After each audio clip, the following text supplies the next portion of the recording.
Parto por algunas cosas previas que corresponden a sesiones anteriores, pero ya que las han planteado como preguntas en el blog, creo que es bueno en el chat, creo que es bueno recogerlas. Una primera, que tienen toda la razón porque no lo hemos planteado nunca, es que alguien dice que yo aludo a que hay textos de origen Q sin haber explicado nunca qué es Q, lo cual es verdad, porque eso lo da un poquito por conocido, pero no necesariamente hay que darlo por conocido. La teoría que en general se maneja para el origen de los evangelios sinópticos es que tienen dos grandes fuentes. Marcos, que es el evangelio actual de Marcos, que es fuente de Mateo y de Lucas, y Mateo y Lucas comparten unos 230 versículos que no están en Marcos, pero que son comunes a Mateo y a Lucas. Son comunes y los comparten entre ellos, y por lo tanto cabe preguntarse de dónde los sacaron. Es el 20% más o menos de Mateo y de Lucas, que es común a ambos, pero totalmente ausente de Marcos. Así de textos bien conocidos, el Padre Nuestro, las Bienaventuranzas, son textos Q. Son textos muy importantes que no están en Marcos, pero los comparten los otros dos. Entonces la pregunta es, ¿de qué se trata? Alguno de ustedes respondía, se trata de una fuente hipotética, no se ha encontrado nunca, un texto oral o escrito que de alguna manera estuvo a disposición de los evangelistas Mateo y Lucas al momento de redactar su evangelio. Esa es la propuesta, es una hipótesis de trabajo, no es una cosa demostrable, que se trataría de una colección de palabras, no de relatos como suele ser Marcos, sino de palabras de Jesús. Lo más parecido, formalmente hablando, por si alguno lo conoce, es lo que se ha llamado Evangelio de Tomás, un texto encontrado a mitad del siglo XX en una excavación en Egipto. Es un evangelio gnóstico, que es una colección de palabras muy parecida a los evangelios sinópticos. Y da la impresión de que literariamente hablando, Q podría haber sido como el evangelio de Tomás. No como el evangelio de Marcos, sino como el de Tomás. Porque Marcos es narrativo. En cambio, Tomás es una colección de dichos distintos. Por lo tanto, muchas de las palabras de Jesús que están solo en Mateo y en Lucas pertenecen a esta fuente. No sé si con eso les aclaro un poquito o les enredo más el cuento. Habría que justificarlo más largamente, pero lo da un poco por supuesto.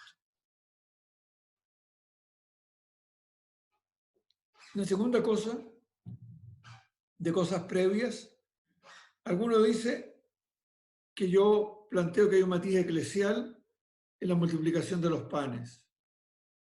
Es verdad que hay un matiz eclesial en los relatos de multiplicación de panes. Hay un matiz eclesial porque a los discípulos se les dice, ustedes denles de comer.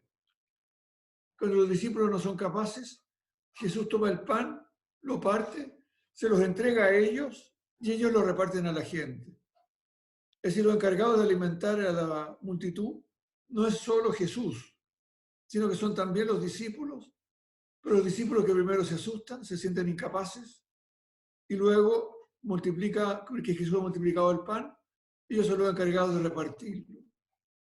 En ese sentido, hay un matiz eclesial en que los discípulos tienen un rol muy activo en la multiplicación de los panes. En otros milagros, por ejemplo, calmar la tempestad del lago, es una cosa que hace Jesús solito y no ayudado por los discípulos. Ese es el matiz eclesial que yo les planteaba. Otra pregunta de estas previas es si acaso el episodio de la mujer cananea que pide la salud para su hija, la mujer de los perritos que come las migas de los perritos, habría llevado a Jesús a una especie de conversión personal. Lo habría llevado a cambiar de parecer. Yo siento que es re peligroso meterse en la conciencia de Jesús. Yo, cuando me han preguntado algo sobre Jesús, siempre les aconsejo meterse en la conciencia. Apenas entendemos la conciencia de los que nos están cerca, menos vamos a entender la conciencia de Jesús, que está cronológicamente muy lejos y es de una dignidad mucho mayor que nosotros. Que eso implica un cambio, no me cabe duda. Si es un cambio porque se convirtió, le cambió la conciencia, no me atrevería a decirlo. Tampoco a negarlo. Pero meterse en explicar el Evangelio por procesos de conciencia, lo siento realmente muy peligroso. Porque nos lleva a proyectar nuestras propias experiencias y no a entender a Jesús realmente lo que Él es. Otras cosas previas.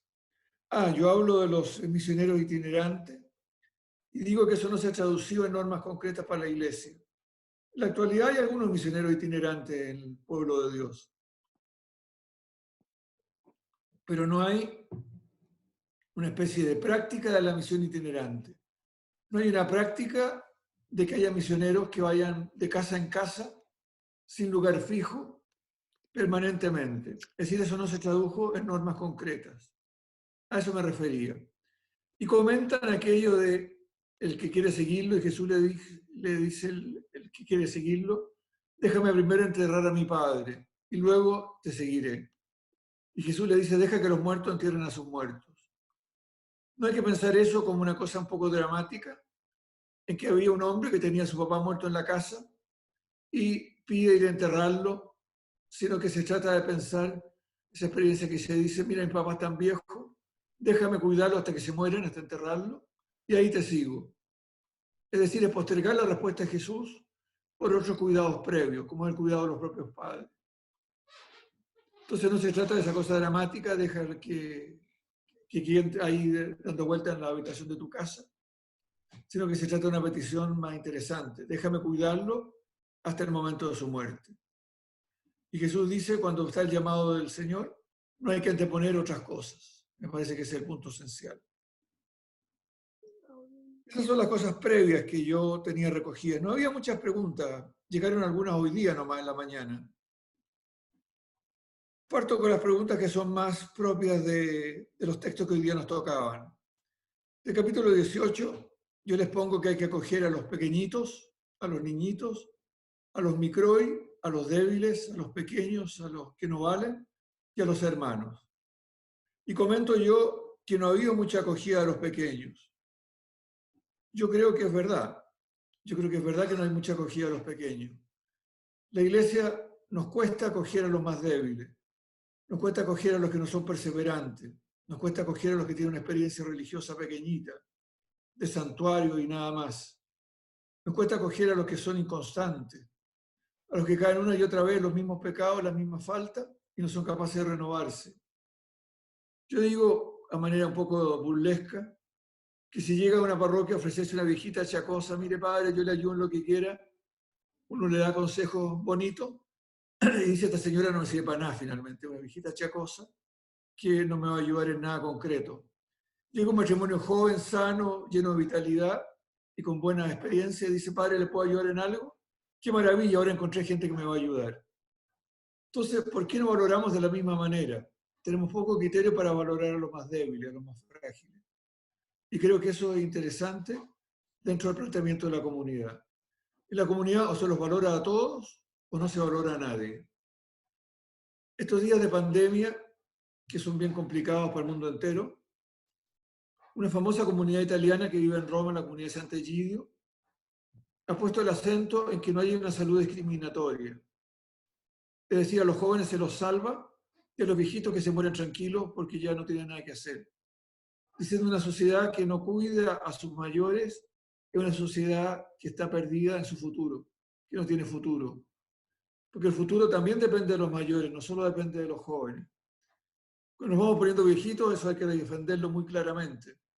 Pero creo que Sant'Egidio tiene toda la razón. Si la comunidad actual no cuida también a sus personas débiles, está hipotecando su futuro. Creo que ese es un punto bien crucial y en la experiencia de la comunidad eclesial yo creo que se da poquito, se da poquito. Somos compasivos con la gente que es más débil, pero no más. La valoramos poco. Eso que tengan aptitudes diferentes, como se dice por las enfermedades, tampoco lo valoramos mucho nosotros en la comunidad cristiana. Hay gente que vale más y gente que vale menos según su eficacia. No en la teoría, sino en la práctica real nuestra, me parece. Ojalá me equivoque, digamos, ojalá tenga una mirada equivocada. Se me había quedado, veo en la hojita, se me había quedado atrás una pregunta sobre la parte anterior también, sobre el sermón de la montaña. Sobre el sermón de la montaña hay una la antítesis que dice, ustedes, si se les dijo ojo por ojo, diente por diente, yo les digo a ustedes, y así traducía la persona que me consultaba, ustedes no hagan frente, ustedes no resistan al mal. Me preguntaba, ¿qué es lo que es no resistir al mal? ¿Es dejarse tentar por el mal? Yo creo que no resistir al mal es una mala traducción, una traducción ambigua. La traducción que se usa en la liturgia en Chile, que es una buena traducción, la argentina, la del libro del pueblo de Dios, traduce textualmente: yo les digo que no hagan frente al que les hace mal. Al contrario, si alguien te da una bofetada en una mejilla, ponle la otra. Es decir, ustedes no se pongan a responder con igualdad de condiciones. Me bofeteó, yo lo bofeteo. Ustedes no resistan al que le agrede, al que le hace mal, con las mismas armas del que le está haciendo mal. Sean capaces de buscar armas distintas. Y me ayuda a pensar que cuando a Jesús lo bofetean en el relato de la pasión, él no responde con un bofetazo al soldado, sino que le pregunta: ¿qué mal te he hecho? ¿Por qué me pegas? ¿No te das cuenta que es ridículo que me estés azotando la cara? Es posible que Jesús arriesgue ahí, no lo dice el Evangelio, que el soldado le diga: ¿qué te metes a reprocharme? Y otra cachetada más fuerte. O es posible que lo haga pensar. En ese sentido, a las cosas, a las personas que nos hacen mal, a las realidades que nos hacen mal, ¿cómo respondemos? ¿Con las mismas armas? ¿Yo soy más fuerte y te pego más fuerte? ¿O respondemos con armas distintas? Nuestra mirada religiosa será creíble en la medida que sepamos responder con armas distintas, de verdad, con armas nuevas. Como en el caso de Jesús, que creo que es la exégesis viviente del pasaje, no poniendo la otra mejilla, sino arriesgándose a decirle: revisa tu conciencia y date cuenta que estás actuando mal, estás actuando injustamente. Y eso no le gusta a nadie, sobre todo si es un poderoso. No le gusta nada que uno le diga que es injusto y puede ser que me agreda aún más. Pero hay que correr el riesgo. Eso era anterior. Después del capítulo 23, los textos terribles sobre los fariseos, las 7 cosas sobre los fariseos. Hay de ustedes, fariseos hipócritas, que hacen tal o cual cosa.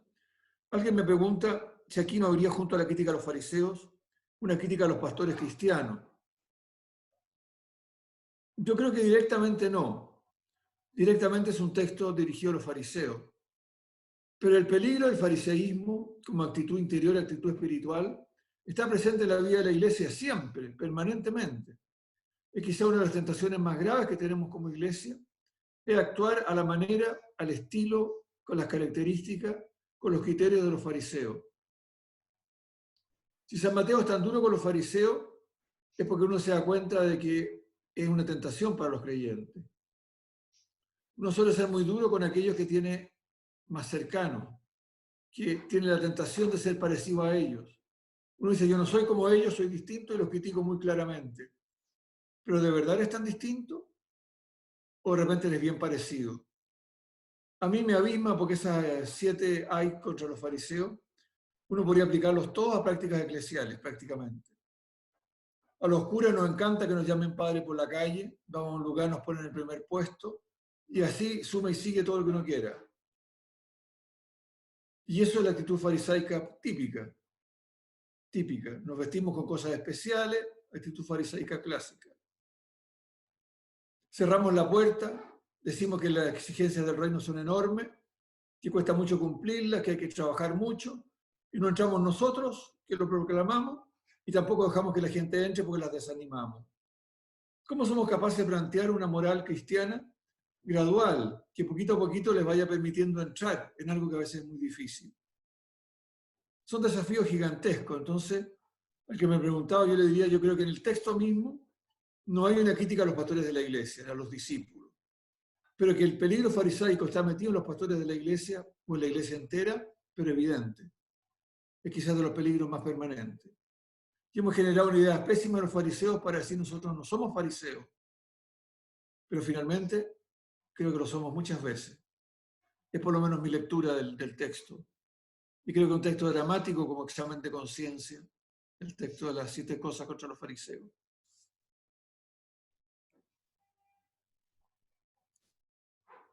Y creo que una última pregunta, porque eran poquitas las preguntas hoy día, vamos a tener que conversar más largo. Una de las últimas preguntas era sobre los anuncios de la pasión. En los anuncios de la pasión, San Marcos, fuente de Mateo, tiene una estructura que repite 3 veces. Jesús anuncia la pasión, Luego los discípulos hacen cosas que son clarísimamente contrarias al anuncio de Jesús, y Jesús da una enseñanza explícita sobre el sentido de la pasión o lo que significa entregar la vida como Él. Es un esquemita como un estribillo, una canción, lo llamo yo a veces. Anuncio de la pasión, incomprensión evidente y explícita enseñanza sobre dar la vida. El primero de estos es cuando Pedro lo llama aparte a Jesús y le dice: no digas tontera.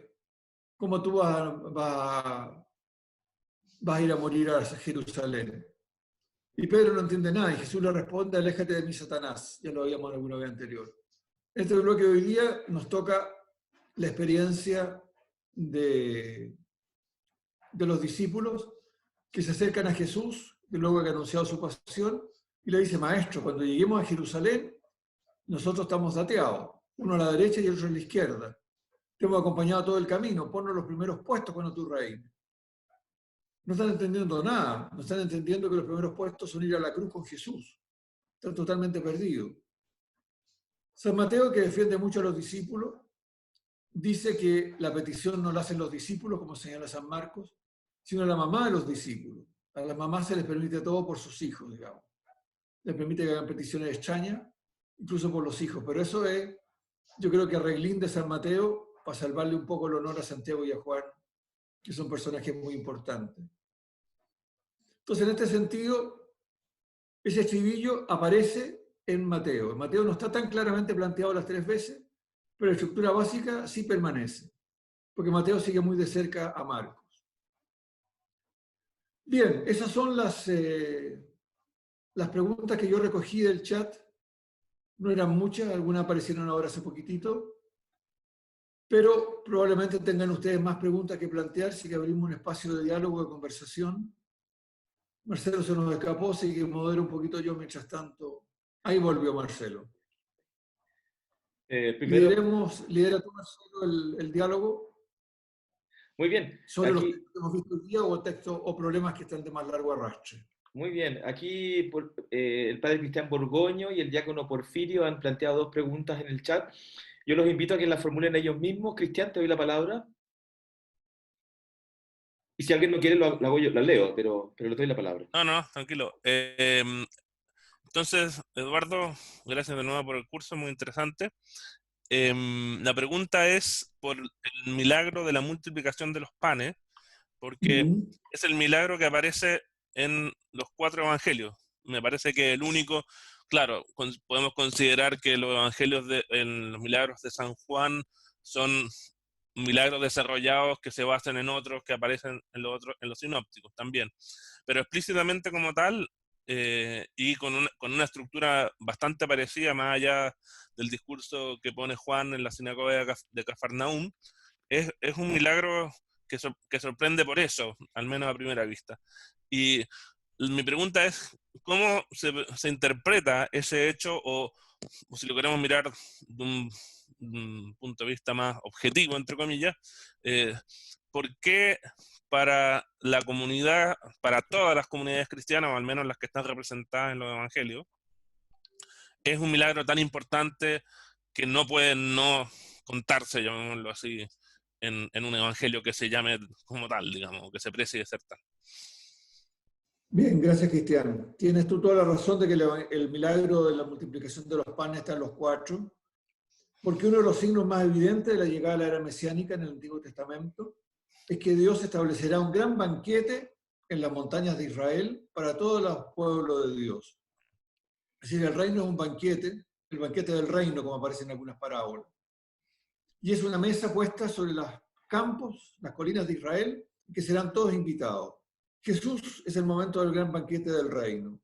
El banquete del reino no son solo las parábolas, sino este hecho que a la multitud que está con él le da alimento, la cuida, la acompaña. Yo creo que va por ahí. Son unos textos de Isaías, no me acuerdo el texto exacto, creo que es capítulo 28 de Isaías, por ahí, donde está este tema del gran banquete que Dios dará a todos los pueblos de la tierra en las colinas de Israel. Y que eso será el signo de la llegada del reino final. Entonces es un milagro simbólicamente hablando muy importante. No solo en la multiplicación del pan porque tenían hambre, sino que la multiplicación del pan que Dios hace para dar el banquete final, el banquete escatológico, a toda la humanidad. En Juan tiene además un sentido eucarístico, por eso ya es más juánico, más directamente juánico. Eso te respondería, Cristiano. El diácono Porfirio no tiene audio, entonces me pide que lo lea. Dice, estuve comparando los relatos de los 3 evangelios en relación a la familia de Jesús, que es donde normalmente los hermanos de otras congregaciones nos atacan. Jesús deja bien en claro quiénes son nuestros hermanos y hermanas, qué nos podría o con qué nos podría orientar. Eso. A ver, no sé exactamente a qué se refiere. Hay 2 problemas distintos. Un problema de la llamada familia de Jesús. Los evangelios no vacilan en llamar hermanos de Jesús a varios varones y mujeres que aparecen enumerados y que en la historia de la iglesia tienen bastante presencia. Incluso es bastante notable que históricamente hablando, las autoridades de la iglesia de Jerusalén no fueron los apóstoles. Pedro nunca fue obispo de Jerusalén ni ningún otro apóstol, sino los hermanos del Señor. Santiago, el hermano del Señor, fue el primer obispo de Jerusalén, si podemos decirlo de alguna manera. Es decir, la iglesia de Jerusalén quedó a cargo de los familiares de Jesús. ¿Qué significa hermano? Hermano puede significar familiar muy cercano. Bueno, perdón, hermano puede significar hermano. Pura y simplemente hermano, que es como muchas veces interpretan los hermanos pentecostales, en que, dicen, María fue virgen en el momento de dar a luz a Jesús, pero luego tuvo más familia. Y son hermanos así. Una tradición más antigua y más cercana al catolicismo decía son hijos de José, de un primer matrimonio de José. Está un poquito la leyenda que todos hemos visto alguna vez, de que José se casó muy viejo. Y se dice se casó viejo porque era viudo. Y como viudo aportó hijos al matrimonio. Y los hermanos de Jesús serían esos hijos de José y no de María. Muchos padres de la iglesia trabajan por ahí el tema. Y lo otro es afirmar que la palabra hermanos en la antigüedad tenía, y todavía en alguna forma tiene, un signo más, tiene un valor más amplio que el de la simple condición de hermano genético. Hermano es el que se cría junto conmigo.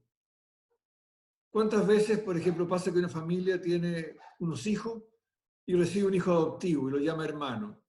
No es hermano de los demás en verdad, pero es hermano en realidad. En la vida de la formación de la persona es hermano. ¿O cuántas veces queda un familiar que se enfermó, que murió, y recibieron un pariente y lo criaron en la familia? Ese criado en la familia es hermano de los demás y se llaman hermanos entre ellos, pero no lo son genéticamente. En la casa tradicional de Israel había una casa grande donde estaban los papás, los abuelos, y los hijos iban haciendo habitaciones en torno a la casa. No eran casas como las de hoy día, construidas en un bloque, sino patio grande con habitaciones dispersas dentro del terreno. Terreno amurallado con habitaciones dispersas dentro del terreno. Y cada hermano que se casaba o que formaba familia hacía su propia casa dentro del terreno. Y por lo tanto parece bastante atestiguado de que los que vivían más o menos juntos, más o menos de la misma época, más o menos en la misma casa, se llamaban entre sí hermanos. Entonces tenemos 3 alternativas para entenderlo. Hijos de José y de María, pura y simplemente, como entienden muchos pentecostales, hijos de José aportados de un primer matrimonio, o parientes muy cercanos con los cuales se ha convivido, se ha crecido juntos, se han formado igualmente, pero que no son estrictamente hermanos desde un punto de vista genético. El ADN no lo mostraría como hermanos. Todavía nosotros decimos la expresión primo hermano, un primo cercano que es como hermano. La expresión primo hermano es quizás un recuerdo de esta práctica en nuestra expresión cotidiana. ¿Este es un primo lejano o este es un primo hermano? ¿Qué significa primo hermano? Que no es hermano, pero es como si lo fuera de alguna manera. Entonces, eso respecto de la familia de Jesús. No sé si era una parte de la pregunta. Y lo otro, que en el capítulo 18, que estaba planteado también, se nos invita a considerarnos hermanos dentro de la comunidad cristiana. Hermanos porque todos iguales, ese es un punto crucial. Se los pongo en el bloque que apareció ayer, por lo tanto a lo mejor algunos de ustedes no lo han leído. No llamen a nadie padre en la tierra porque tiene un solo padre y todos ustedes son hermanos. Ahí hay un punto crucial que tendríamos que aprender muchas veces más todavía en el cristianismo. Todos somos hermanos porque tenemos un único padre común que es Dios. No hagamos escalafones. Es curiosa esa expresión, todos ustedes son hermanos, que la usa solo Mateo para acentuar la dimensión fraterna de la vida de la iglesia. Y creo que eso es un desafío abierto, un desafío planteado. Que en buena medida lo vivimos, un poquito más cada vez, pero si no lo vivimos estamos en un defecto. Si no podemos defenderlo, el establecer escalafones dentro de la experiencia de la comunidad cristiana. No sé si respondo apropiadamente a la pregunta. Muy bien, ese era Porfirio, que está agradeciendo por el chat la respuesta, Eduardo. Nidia planteó una pregunta. ¿Quieres hacerla tú misma o la leemos?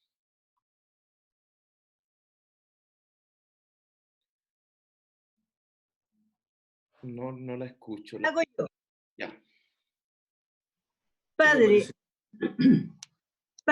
la verdad es que he estado con mucha oración leyendo el Evangelio de Mateo, porque la verdad, de pronto pensar, cuando yo pregunté en el foro anterior si Juan Bautista efectivamente era Juan Bautista, de repente uno dice, esto es como creer de pronto la reencarnación. Ahora, de la viuda que se casó con los 7 hermanos, cuando llega el momento en que mueren, y hablemos de la resurrección, ¿de quién va a ser esposa? ¿De los 7? ¿O cómo llegaremos? Me cuesta mucho de pronto entender, yo sé que vamos a resucitar y que todos vamos a ser hermanos, y que vamos a ser, no sé, distintos, o seremos todos hermanos, o no sé. Yo tengo a mi mamá que falleció hace 54 años, y yo digo, me encontraré con ella, con la imagen que tuve yo de cuando era niña, o qué imagen iré a ver de ella. Bien, Nidia, gracias por la pregunta, que es re importante, pero ninguno de nosotros ha muerto y resucitado, así que no sabemos cómo es la experiencia. Y yo creo que todo lo que uno construya son hipótesis un poquito fantasiosas. Es decir, de la experiencia de resurrección no sabemos prácticamente nada concreto. Nos mantendremos claramente la misma persona, eso es evidente. Pero ¿en qué edad? ¿El que se muere viejito y achacoso hecho un desastre, resucitará hecho un desastre? ¿O resucitará en su mejor juventud? O a veces el joven fue un desastre y el viejo mejoró. ¿Va a ser el joven desastroso o va a ser un joven mejorado? Es decir, por ejemplo, el tema de la edad es un tema bien complicado. El tema de las relaciones. Es evidente que nosotros somos seres humanos en relación con los demás. No podemos imaginarnos resucitando sin relaciones humanas con otros. Pero que esas relaciones, ¿cómo serán? Seremos como ángeles, dice el Evangelio, pero no nos explica mucho, no nos da muchas pistas concretas. Nos dice que seremos distintos, iguales pero distintos a lo que somos ahora. Resucitaremos también con nuestros elementos que nos han permitido vivir. Yo me doy cuenta, vivo en una parroquia con bastante gente mayor. Las mascotas, los animalitos son tan importantes para algunas personas como sus hijos. Si tuvo un perrito que la acompañó la vida entera, ¿va a resucitar sin perrito o con perrito? Mi profesor de estos temas me decía que con perrito, porque es parte esencial de su vida. Y en ese sentido, el mundo de la resurrección es un mundo que nos permite fantasear mucho, pero no podemos darnos nada concreto. Los evangelios son muy claritos en mostrar que Jesús es bastante incomprensible para ellos, porque Jesús resucitado tiene las heridas del terreno, tiene la llaga del costado, tiene la huella de los clavos y se puede tocar. Y Jesús resucitado come, pero al mismo tiempo aparece y desaparece, cruza paredes, entra en salas que están cerradas, se va al cielo, como celebraremos el domingo. Es decir, Jesús hace cosas que son incompatibles con la realidad humana, pero sigue siendo humano. Puede uno tocar las llagas, puede comer, puede hablar, lo podemos tocar. Pero al mismo tiempo no es inacible. Entonces creo que la imagen de Jesús resucitado es interesante para entender cómo la resurrección nuestra tendrá algo de que somos la misma persona, reconocible claramente, pero al mismo tiempo muy distinta. ¿En qué distinto? No podemos afirmarlo, porque ahí cada uno fantaseará con lo que a él le convenga, digamos. No sé si te respondo, Nivia. Sí, padre, me queda... no es que quiera tener de pronto la actitud de tomar, de ver para creer o decir, Señor, aquí yo estoy, y decir al final, sí, Señor, eres tú. Pero el regalo que nos deja, y lo tengo muy claro en mi vida, es que el Señor murió por mí en la cruz y que me deja de regalo la resurrección. ¿Cómo iré a resucitar? El Señor lo sabe. El Señor lo sabe, eso es verdad. Hay hartas preguntas aquí en el chat, ¿eh? César Gómez, Solange, el padre Manuel, Miguel Ángel, F. Fernández. César Gómez me pide que lea la pregunta de él, lo voy a hacer. Dice, actitud farisaica. ¿Cómo se puede compatibilizar la cercanía pastoral hacia el pueblo fiel con la norma de no bendecir uniones civiles de homosexuales como si fuera matrimonio religioso? Un periodista que se ha reconocido homosexual dijo en una entrevista televisiva que su matrimonio con su marido los había casado un sacerdote. Menciona su nombre, que lo reservo. Es un comentario, ¿no? César no plantea una pregunta. Aquí, ¿cómo se puede compatibilizar la cercanía pastoral hacia el pueblo fiel? Sí, compatibilizar la cercanía pastoral, yo creo que hay que compatibilizarla siempre, hay que estar cercano de todos. Hay cosas que no se podrán hacer legalmente hablando, pero uno puede estar cercanamente presente con todos. E incluso esas uniones de homosexuales, de alguna manera hay que decirle, ustedes en su conciencia pónganse frente a Dios, y quién soy yo para condenarlos, como decía el Papa Francisco. Es decir, canónicamente hablando, legalmente hablando, no es un matrimonio. Pero decir que están condenados al infierno por lo que están haciendo, no tenemos derecho a decirlo. No somos jueces a ese punto de juzgar las cosas. Entonces creo que la misericordia pastoral hay que tenerla siempre, incluso diciendo ciertas cosas que legalmente hablando yo no puedo hacer. Pero no pudiendo hacerlas, yo puedo decirte, estamos cerca y el Señor está contigo. Y el Señor está más allá de lo que son nuestras leyes. ¿Cuántas veces me ha tocado decirle a personas, yo no entiendo, está claro que estás contra la ley, pero todo lo que estás haciendo me parece bien, creo que eres honesto, correcto, sométete al juicio de Dios nomás, porque la ley humana es frágil y tenemos que respetarla, pero no podemos establecerla como más arriba de la misericordia divina. Me debería responder así, pero es un juicio prudencial mío, no depende directamente del texto, digamos. Le doy la palabra a Solange, que planteó una pregunta.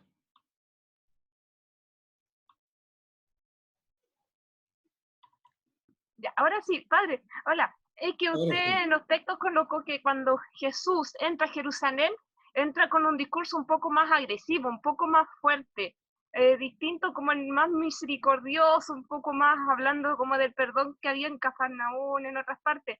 Yo no sé, lo asocié como que Jesús en ese instante adoptó un poco más el discurso de Juan Bautista, que era un poco más agresivo. Quería explicar el motivo. ¿Será que en ese instante Jesús tal vez estaba por enfrentarse ya con los grandes maestros de la ley? Disculpe, ahí yo no sé mucho de qué posición tenía Jerusalén en ese periodo, pero me da la impresión que Jerusalén era como la parte más cosmopolita, era como la Babilonia, más o menos del área de Israel. ¿Será que Jesús entraba en una zona como un poco más banal, más vanidosa, más livianita? No sé. Ya. Bueno, Jerusalén es la capital. La capital está el gobierno religioso, está el gobierno civil, romano, pero gobierno civil. Y las capitales solemos ser orgullosos. Los santiaguinos nos creemos la papa del país y miramos de menos a los demás. Y eso creo que ha pasado siempre. Sobre todo que Jerusalén es una ciudad grande que recibía muchos peregrinos. En cambio, las aldeas de Galilea eran aldeas pequeñitas. Como les decía yo en el vídeo que grabamos sobre esta introducción, en el Evangelio hay tres bloques que son muy claritos. Primero, una predicación en Galilea que es amplia, multitudinaria, y que la gente se deslumbra por la acción de Jesús, lo escuchan, lo reverencian, lo siguen. El Señor hace muchos milagros y tiene una predicación muy bondadosa a la muchedumbre, que son los destinatarios primero. Luego viene el viaje a Jerusalén, después de la confesión de Pedro, el viaje a Jerusalén, donde va anunciando que voy a morir. La llegada a Jerusalén tiene un ministerio público y luego la pasión-resurrección. El público en Jerusalén es un ministerio de confrontación, y en eso tienes razón. Es la confrontación con el pueblo de Israel para certificar eso que dice simbólicamente el Evangelio al inicio. Es una higuera espectacular, preciosa, llena de hojas, enorme, brillante, pero que no ha dado ningún fruto. Es decir, ustedes son vanidosos, aparentan mucho. Yo veo una higuera espectacular, digo, ¿qué higos tan ricos tendrá? Y no tiene ni un higo, no tiene ni un fruto. Ustedes son el pueblo que ha hecho unas cosas espectaculares con su fe, pero no ha dado ningún fruto. Ningún fruto de bondad, de misericordia, de fe, de compasión. Y por eso Jesús se va enfrentando sistemáticamente, como trato de mostrarles en las notas, con los diversos grupos que están presentes en el pueblo de Israel. Primero los más políticos, los herodianos, acompañados en ese caso de los fariseos. Luego las autoridades, que le preguntan con qué poder haces esto. Luego los saduceos, que son el grupo más tradicional.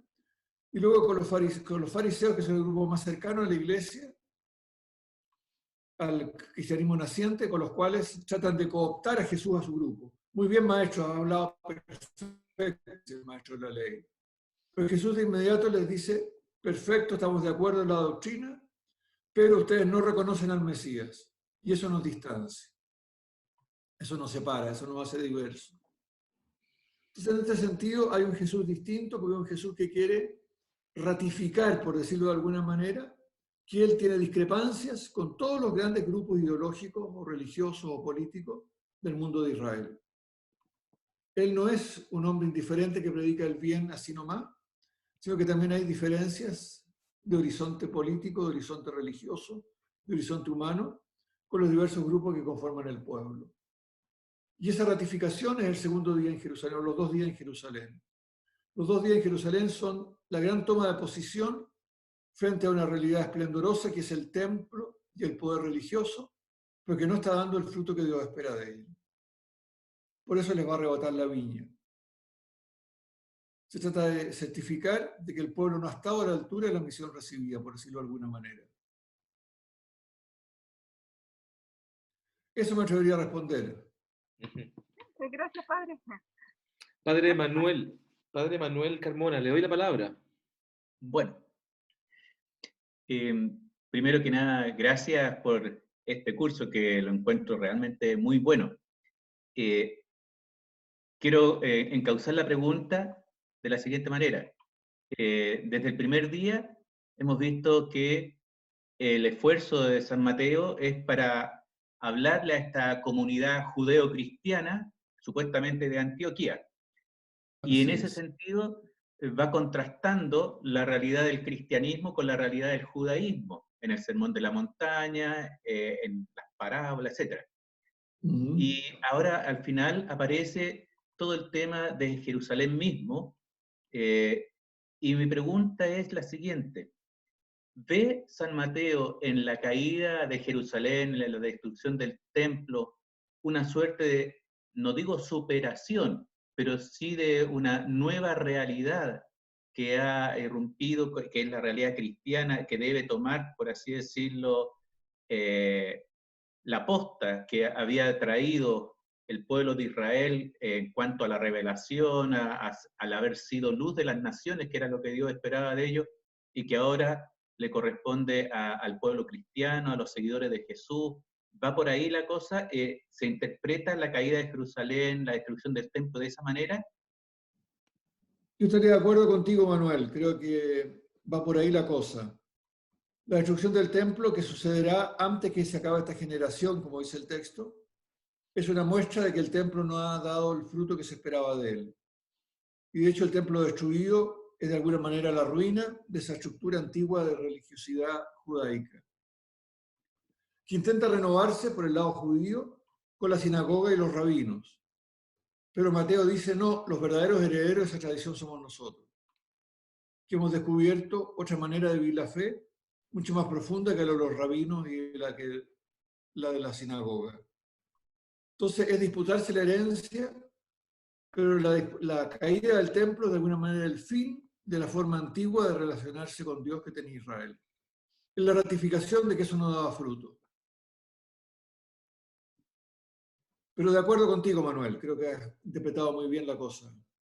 Yo lo exponía principalmente, me acuerdo cuando estuve en la lectura y análisis un poquitito de la carta a los hebreos, que era más o menos el mismo tema, para los Así es. judíos que añoraban el templo.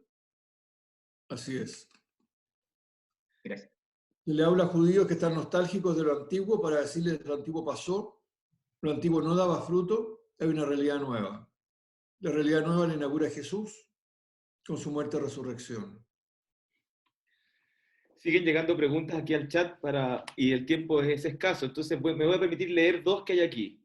Y si quieren opinar, los que las hicieron ahí, por supuesto, pueden. Miguel Ángel Rivera dice, ¿de qué manera encontramos a María como facilitadora en este evangelio? Y F. Fernández dice, que Jesús sea hijo biológico de José y María, no creo que tenga tanta importancia al asociarla con la virginidad de María, que es la tentación de todos al asociarlo a lo sexual.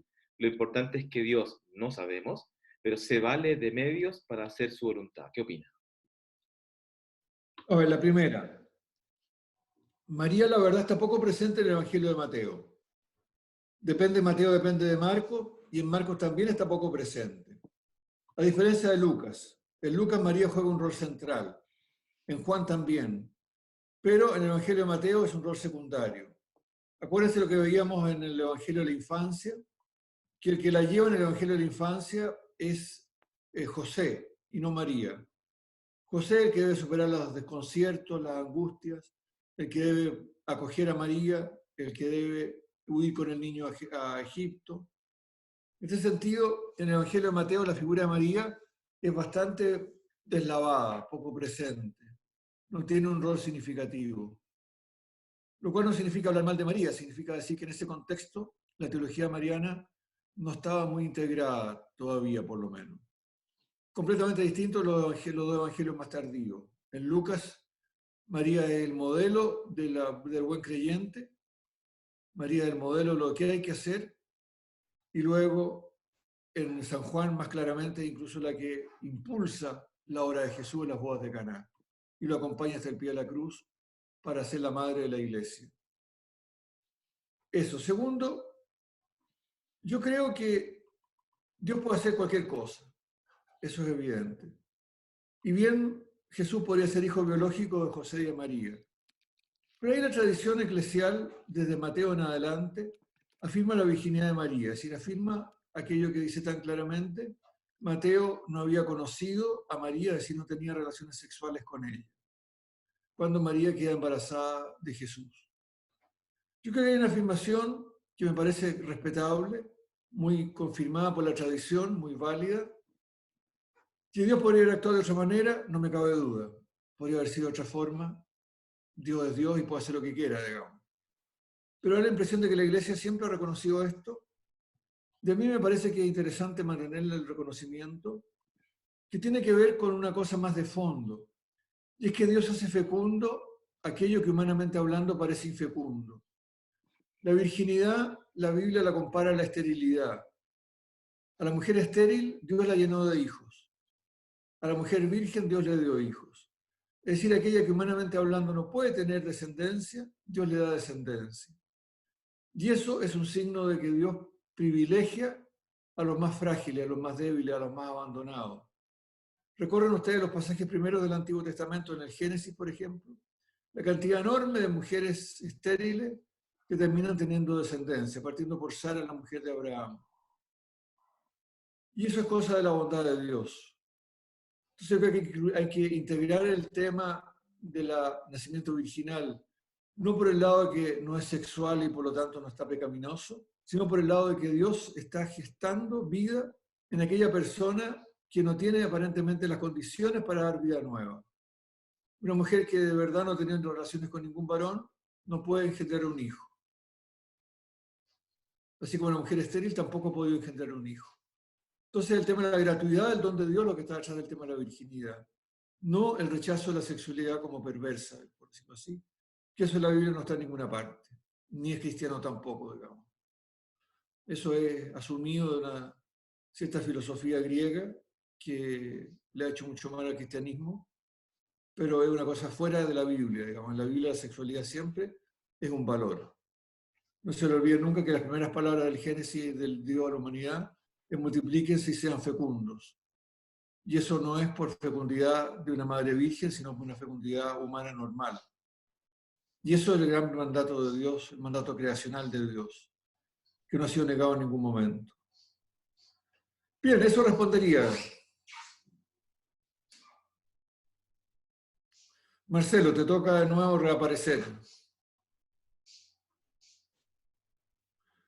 O si alguno tiene preguntas, plantéela, no así nomás. Un segundito, te llamo al tiro. Eduardo Mera, te doy la palabra, sí. La leo porque así más preciso. Hola, Padre Eduardo. Claro. Digo, me gustaría, Padre Eduardo, que se vuelva a referir a esto de que no llamen a nadie Padre, porque la verdad es que nunca yo he sabido bien por qué nos saltamos tan claramente esa sugerencia de Mateo, Yo tampoco llamando lo he Padre. sabido. ¿Cómo dices? Yo tampoco lo he sabido. Ah, ya, bueno, entonces... Y lo otro es que en la línea que sigue, Mateo también dice que no se dejen llamar instructores porque Cristo es el único instructor. ¿Cómo conciliar esto con la adhesión al magisterio de la Iglesia? Mi pregunta es, ¿podría alguien objetar válidamente desde este pasaje que no necesita instrucciones del magisterio porque se deja instruir directamente por lo que conoce de Cristo en el Evangelio, por ejemplo? Yo creo que podría decirlo, pero el cristianismo y el catolicismo sobre todo tenemos un acento muy particular y es decir que Dios no me habla solo a mí, sino que le habla a la comunidad. En ese sentido, Dios le habla a la comunidad eclesial, no a mí individualmente. Creo que la gran diferencia entre el catolicismo y la iglesia reformada es que en la iglesia reformada, los protestantes más clásicos, la relación con Dios es muy personal, muy individual. El catolicismo habla de una relación con Dios mediada por la comunidad. Y la comunidad puede tener una opinión distinta a la mía y ayudarme a madurar la mía. Y la mía tengo que ponerla en común en la comunidad. Es decir, no se trata que otros me digan qué debes creer tú, sino que lo que yo creo lo pongo en común, lo sociabilizo, lo hago interactuar con lo que los demás piensan y de ahí llegamos a un cierto, entre comillas, consenso eclesial, que es la fe católica, por decirlo en el término clásico. Entonces hay que tenerle un poquito de miedo a que yo reciba una iluminación completamente individual que me hace entender lo que Dios quiere y todos los demás están equivocados. Porque de ahí a llegar al fanatismo estamos al ladito, digamos.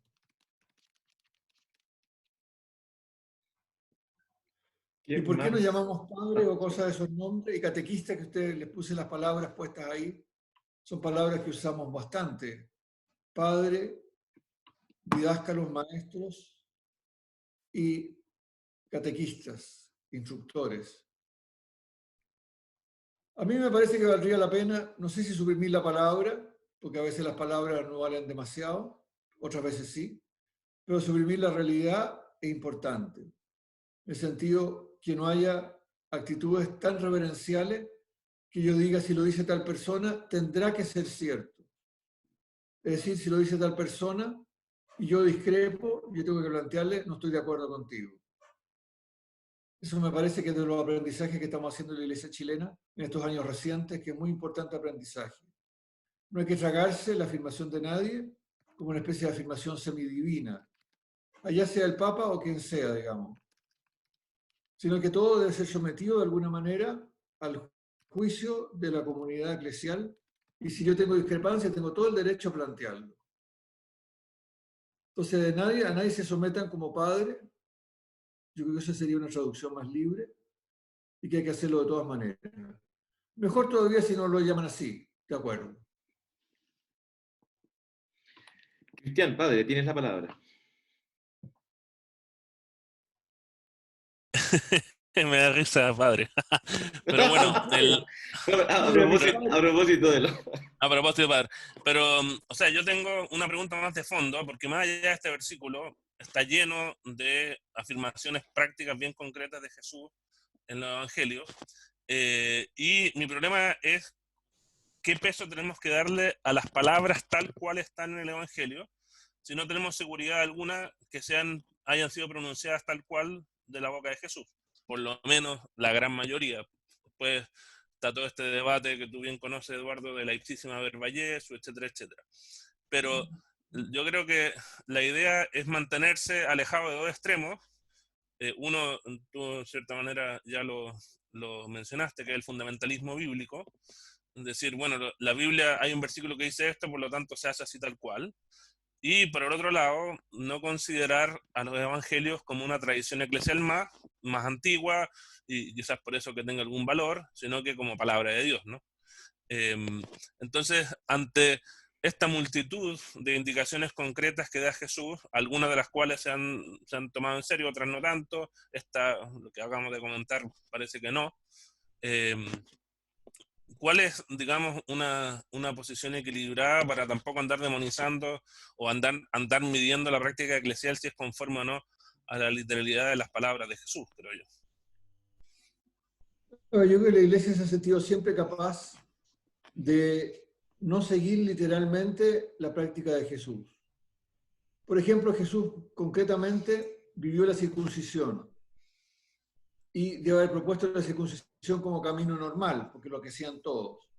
Y la Iglesia ya han hecho los apóstoles, decreta la circuncisión no es indispensable. Y se salta una norma que para el Antiguo Testamento es fundamental. La pertenencia al pueblo de Dios dependía de la circuncisión. Y la Iglesia es capaz de decir en Hechos de los Apóstoles, no circuncisión. La práctica de los alimentos es fundamental para el judaísmo, no comer cerdo, no comer sangre y todo ese tipo de cosas. Hechos de los Apóstoles toman la decisión de decir no. Eso se suprime. Entonces, ¿cómo la Iglesia se ha sentido siempre con la libertad de no seguir literalmente todas las palabras? El problema es que seguir el espíritu de las palabras. Porque si no las sigo literalmente me puedo perder el espíritu también.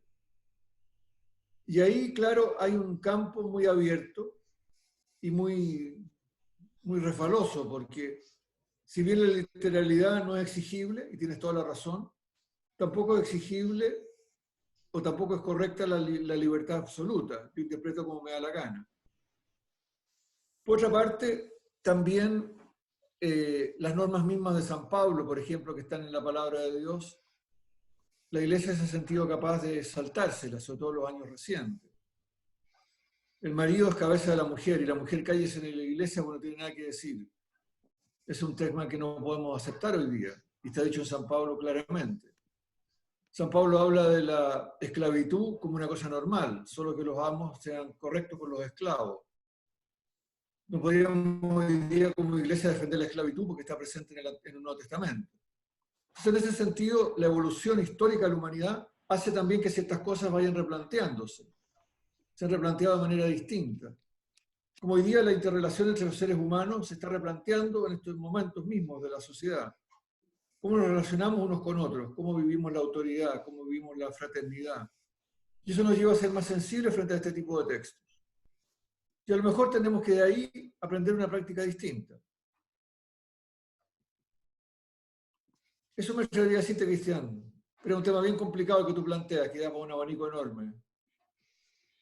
Bueno, la fe es complicada, no es simple, pero creo que esos son los dos extremos, me parece. Tú creo que lo planteaste bien, digamos, en esa dialéctica, que mientras no se extremice estamos bien, digamos. Estoy totalmente de acuerdo. Mientras no se extremice y que las realidades sociales nuevas nos van ayudando a mirar con ojos nuevos la escritura también. A darnos cuenta de manera novedosa de cosas que anteriormente no nos habíamos dado cuenta. Como que la Iglesia vivió muchos siglos aceptando la esclavitud como normal, hasta que llegó un momento en que la esclavitud no se puede aceptar como normal. En otro campo podríamos valerlo a la inversa. El Antiguo Testamento niega absolutamente que haya préstamos de dinero a interés. Tú que eres moralista. Y la Iglesia actual acepta que haya préstamos a interés. Porque si suprimieron los intereses bancarios, se arruina toda la estructura económica, digamos. A lo mejor sería bueno, pero cae por tierra toda la estructura económica. Y fue muy difícil en la Iglesia cuando, final de la Edad Media, tuvo que aceptar de que era posible prestar dinero y que el dinero produjera interés. Entonces hay cosas para todos los lados posibles que están modificadas respecto de la norma literal del texto bíblico. Voy a leer un texto de Porfirio y después le doy las últimas dos preguntas a personas que han, porque ya estamos encima de la hora. Porfirio dice, en uno de los encuentros diaconales de San Lorenzo, el padre Kopman dejó en claro el nuevo lenguaje que ya deberíamos usar como iglesia en movimiento. Dejar de llamar los padres a quienes no lo son biológicamente, sino para tener un grado más de confianza y acercamiento por el nombre de pila. Pero uno lo hace por respeto y porque aún somos bien clericalistas. No hay pregunta, es un comentario. Estoy de acuerdo con el comentario. Se toca la parte final. Y le doy la palabra a Narciso Vega y a Gerardo Díaz. Buenas tardes, padre padre Eduardo, y buenas tardes a todos. Buenas tardes, Narciso. Más que una pregunta, padre, me gustaría hacer un comentario, y es referente al recordar que el estudio de un texto sagrado, como su propia palabra lo indica, siempre nos lanza a esa dimensión eclesiástica. Es decir, el Evangelio de San Mateo nace en vista de una situación concreta, que es una comunidad. En este caso, judíos convertidos al cristianismo. ¿Qué quiere decir esto? Que al acercarnos al texto, ya sea con crítica literaria, estudio de la forma y todos estos estudios modernos que nosotros conocemos, nunca debemos de olvidar que hay un salto en el tiempo entre el texto sagrado que responde a realidades concretas y a problemáticas concretas de la comunidad y la nuestra. Y teniendo en cuenta también esa evolución que como iglesia nosotros hemos hecho. Por eso que me parece importante a mí que la dimensión eclesiástica esté siempre presente. No sé si porque yo soy dogmático, entonces no sé si estoy muy prefigurado en esto. Pero hablar de iglesia universal, iglesia particular, debe estar siempre presente en nuestros discursos. Y por ejemplo, la iglesia chilena y esta iglesia particular que peregrina en arquidiócesis es parte de la iglesia universal. Entonces, esas realidades de que si al sacerdote se le debe llamar por su nombre de pila, se le debe llamar como sacerdote, etcétera, etcétera, al fin y al cabo, se quiera o no, son realidades secundarias. Son realidades secundarias. Porque la iglesia por naturaleza es misionera. Y la iglesia, la razón de ser de la iglesia es la misión. Y responder esa misión significa responder a la misión que Cristo mismo le da. Entonces, todos estos matices de los cuales hemos estado hablando, complementan nuestra realidad en cuanto a iglesia particular.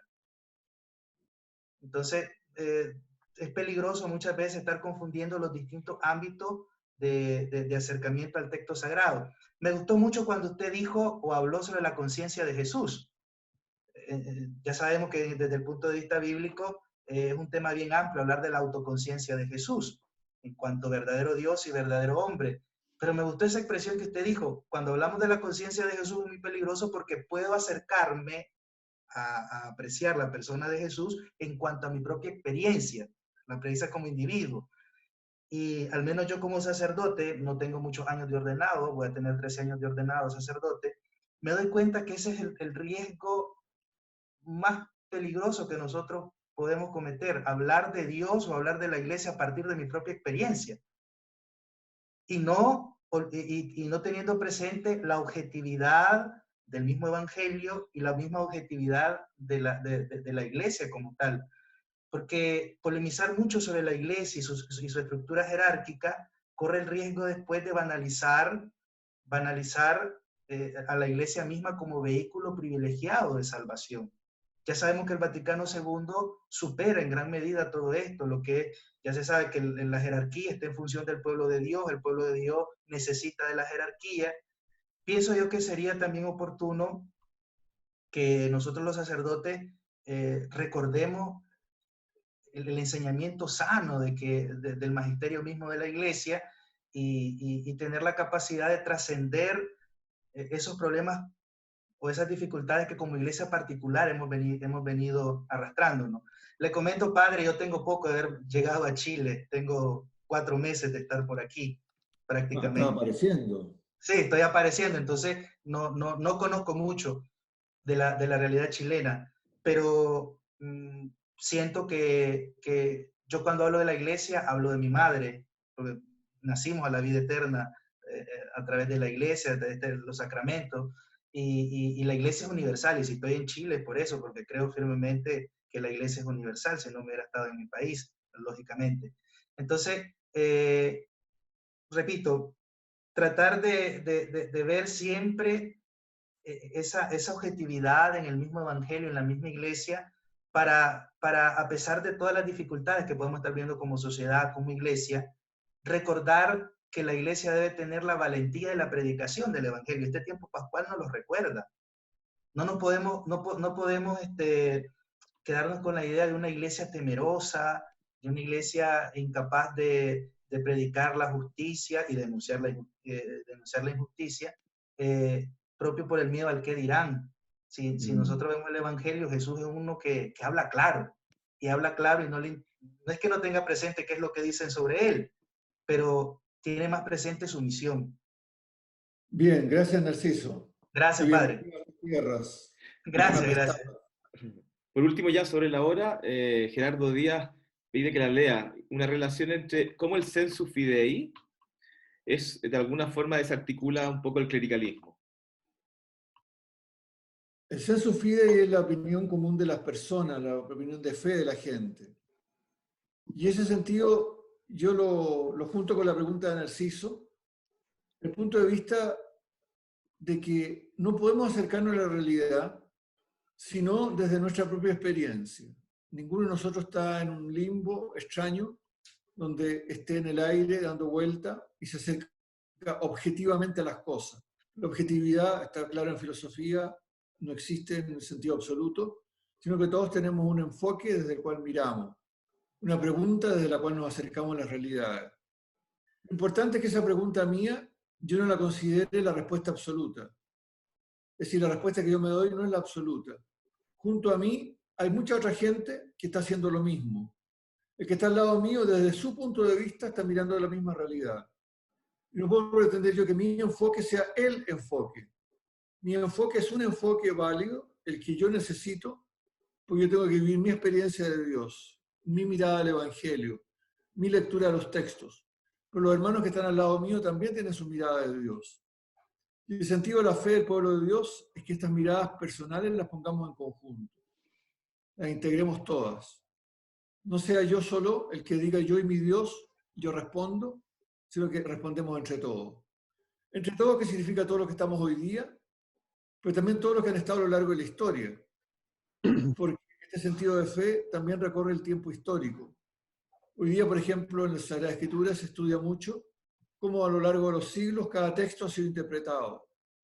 Hoy día leemos el texto, qué sé yo, de los hermanos de Jesús, que hemos comentado recientemente. Bueno, a lo largo de los 20 siglos del cristianismo, ¿cómo se leyó ese texto? ¿Qué interpretaciones se le ha dado? ¿Cómo se lo ha entendido? Porque a lo mejor mi comprensión de hoy día es válida, pero es limitada, no es la única posible. Y la historia, el contacto con otros, horizontalmente hablando y verticalmente hablando a lo largo del tiempo, enriquece mi lectura del texto.